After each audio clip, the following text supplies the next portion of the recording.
Sementara itu, akses jalan lintas Sumatera dari Kabupaten Tapanuli Tengah menuju Tapanuli Selatan yang sebelumnya lumpuh total akibat tertimbun longsoran tanah di berbagai titik lokasi mulai berangsur-angsur terbuka.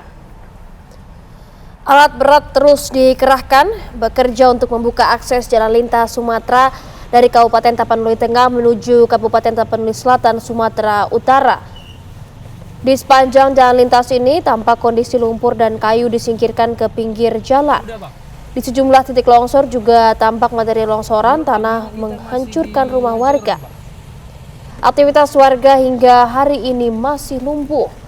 Tim SAR gabungan juga masih difokuskan untuk mencari korban serta mendistribusikan bantuan kemanusiaan kepada para korban, terutama di sejumlah desa di wilayah Kabupaten Tapanuli Tengah yang masih terisolir.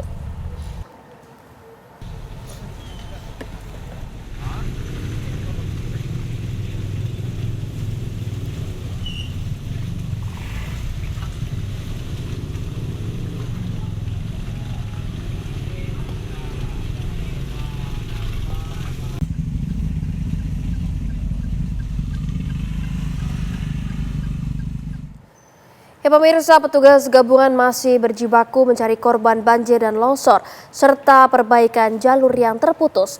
Informasi terbarunya akan disampaikan oleh rekan kami Nofri Afandi yang berada di Tapanuli Selatan dan Syahren Situmorang di Tapanuli Tengah. Kita ke Nofri terlebih dahulu. Nofri, seperti apa situasi di Tapanuli Selatan? Apakah masih ada daerah yang terisolir? Silakan Nofri. Ya Fatimah, Fadini dan juga pemirsa, untuk daerah yang terisolasi saat ini memang sudah bisa dilalui oleh warga meskipun hanya bermodalkan jembatan berupa batang pohon kayu yang ditumpuk cukup besar di jalan yang terputus, tepatnya jalan lintas pada Selimpuan Sibolga. Tadi kami mendapatkan informasi dari warga sekitar juga sudah ada jalur yang bisa ditempuh dari Tapanuli Selatan menggunakan kendaraan baik itu sepeda motor maupun mobil untuk tiba ke Tapanuli Tengah meskipun memakan waktu cukup lama, itu sekitar 4 jam. Nah, proses evakuasi masih terus berlangsung di mana tim dari kepolisian Detasmen K9 juga sudah menurunkan anjing pelacak sejak kemarin dan terus bekerja untuk mencari jenazah yang diduga tertimbun material banjir bandang berupa lumpur maupun batang pohon kayu. Ini banyak sekali di Desa Geroga yang merupakan desa yang cukup parah terdampak banjir bandang yang terjadi pada 25 November kemarin. Nah, saya akan berbincang pemirsa dengan salah seorang warga di sini. Sudah ada Ibu Nining yang merupakan korban banjir Desa Geroga. Selamat siang Ibu Nining. Selamat siang Pak.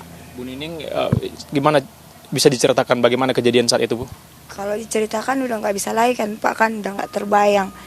Ya kayak mana lah, mau trauma pun ya harus dijalani juga kan Pak kan. Jadi kedepannya maunya berharap warga Desa Geroga untuk Bapak Presiden, Gubernur sama Bupati segeralah mohon bangun desa kami lagi. Sebab kalau nggak di sini mau di mana lagi kami tinggal Pak. Anak-anak kami, suami-suami kami pun mata pencariannya di sini. Itulah. Untuk Ibu sendiri rumahnya hancur Bu sebenarnya? Habis Pak, rumah saya duluan Pak diterjang air.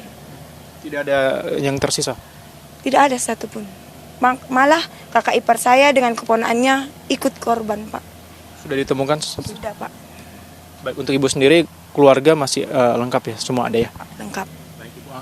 Sampai saat ini kebutuhan apa Bu yang kira-kira dibutuhkan oleh warga pengungsi korban? Kalau kebutuhan sembako lah Pak. Kayak beras, makanan, terus popok-popok anak-anak, obat-obatan juga Pak. Baik Bu Nining, terima kasih. Semoga segera mendapatkan bantuan dan didengar oleh pemerintah setempat. Itu tadi pemirsa perbincangan kami dengan Ibu Nining, salah satu korban banjir di Desa Geroga yang tentunya ini membutuhkan bantuan mengingat rumahnya sendiri sudah hancur dan bahkan ada kerabatnya yang meninggal dunia akibat banjir bandang yang terjadi di Desa Geroga, Kecamatan Batang Toru, Tapanuli Selatan. Dan saat ini kami ingin memperbarui informasi mengenai data terbaru untuk korban yang meninggal dunia di Tapanuli Selatan. Ini sudah mencapai sebanyak 79 orang ditemukan meninggal dunia dengan total jumlah pengungsi saat ini sudah mencapai sebanyak 5.366 jiwa. Sementara untuk yang terdampak pemirsa di Tapanuli Selatan ini sebanyak 279.974 jiwa. Untuk di Tapanuli Tengah sendiri yang perbatasan dengan Tapanuli Selatan saat ini sudah sebanyak 7.893 pengungsi, sementara untuk total yang meninggal dunia ini mencapai 86 orang ditemukan meninggal dunia. Nah, tentunya saat ini tim tengah bertugas di titik-titik yang terisolasi begitu untuk membersihkan, evakuasi, membersihkan material akses jalan sehingga ini dapat dilalui oleh pihak-pihak terkait, tentunya juga tim-tim yang membawa distribusi logistik sehingga dapat memberikan bantuan berupa makanan kepada pihak-pihak ataupun warga yang terdampak terkena banjir bandang yang tentunya membutuhkan bantuan berupa bahan pangan, bahan makanan, serta mungkin selimut dan juga obat-obatan. Mungkin sementara itu yang bisa kami sampaikan. Saya kembalikan ke Fadeni dan Fatima Albar di studio. Baik, dari Tapanuli Selatan kita akan bergeser ke Tapanuli Tengah. Ada rekan Syaren Situmorang di sana. Pemirsa, Syaren, bagaimana dengan kondisi di Tapanuli Tengah hari ini? Apakah akses air bersih maupun kebutuhan pokok dari warga terdampak ini bisa terpenuhi di sana?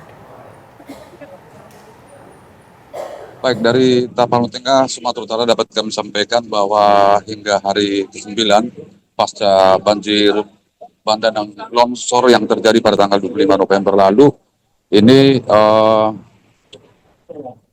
sarana air bersih masih sangat sulit untuk diperoleh karena memang informasi yang kami dapatkan sudah 80% hancur pipa-pipa air dari perusahaan daerah air minum yang ada di Kabupaten Tapanuli Tengah, sehingga pemerintah Kabupaten Tapanuli Tengah saat ini sedang berupaya melakukan pencarian titik-titik sumber air untuk kemudian ditampung dan didistribusikan untuk ke tempat-tempat pengungsian yang ada di berbagai lokasi demikian. Oke, apakah masih ada warga yang dinyatakan hilang di wilayah tempat Anda berada saat ini, Syaren? Ya, kalau tadi rekan Nopri sudah menyampaikan bahwa hingga hari ke-9 data korban tewas akibat bencana alam di Tapanuli Tengah sudah mencapai 86 orang. Dan BPBD setempat mencatat juga masih ada sekitar 99 orang yang dinyatakan hilang dan saat ini tim SAR gabungan masih terus melakukan pencarian. Oleh tim SAR gabungan juga tadi kita mendapat informasi bahwa kemarin tim SAR gabungan sudah menemukan 3 orang tewas di Desa Loban Belair, Kecamatan Tapanuli, Tapanuli Tengah, dan di lokasi desa tersebut juga diprediksi masih ada sekitar 7 orang lagi yang tertimbun, sehingga pagi tadi tim SAR gabungan sudah dikerahkan menuju ke lokasi. Sementara dapat kami sampaikan juga selain air bersih yang sangat sulit didapatkan saat ini untuk seluruh wilayah Kabupaten Tapanuli Tengah, tabung gas LPG juga sudah sangat sulit diperoleh oleh ibu-ibu rumah tangga, kemudian juga jaringan internet, kemudian listrik juga hingga hari ke-9 hari ini di Kabupaten Tapanuli Tengah secara menyeluruh itu juga belum hidup. Baik, Syaren, untuk wilayah yang terisolir apakah masih ada untuk di wilayah Tapanuli Tengah, Syaren?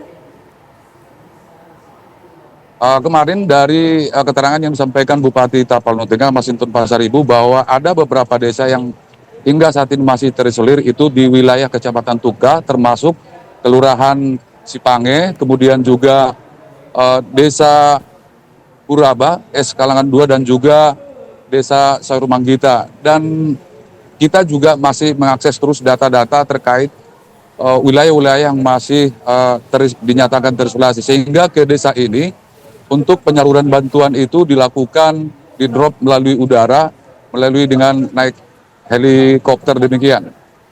Baik, terima kasih atas informasi terbarunya, Syaren Situmorang, dan sebelumnya juga ada Nofri Afandi, rekan-rekan dari wilayah Sumatera Utara.